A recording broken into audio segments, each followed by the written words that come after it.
The Alberta government just announced new rules that school libraries are going to have to follow when it comes to what books they have on their shelves. And the order requires schools to remove any books deemed inappropriate from school libraries in Alberta by October 1st. Oh yeah, and the Bible is excluded from all of this. Also, the Alberta Education Minister says that he hasn't even read any of the 4 books that sparked all of this controversy.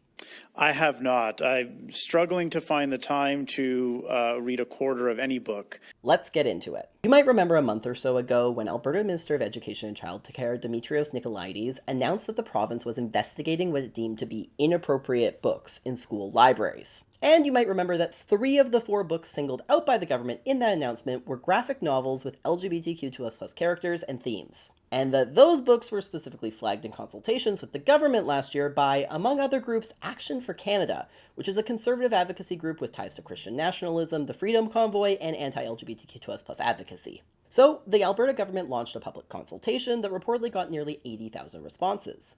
And now they've issued a ministerial order outlining what school boards are going to be required to do to enforce all of this. Under the new standards, school libraries are banned from including any library materials containing what the government defines to be, quote, explicit sexual content.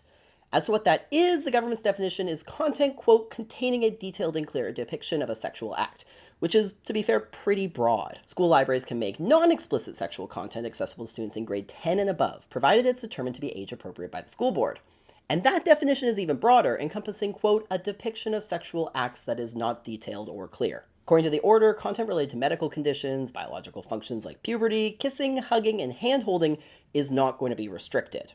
Religious texts or scriptures are also excluded from these restrictions. And when asked to expand upon what counts as a religious text during a media briefing this morning, government officials could just come up with the Bible. All of these new rules apply to both school libraries and accessible materials in classrooms, but not necessarily materials that are taught. School boards must also regularly review their school library collections, publish a full list of available materials somewhere parents can access it, and ensure that a staff member supervises students' access to all school library materials.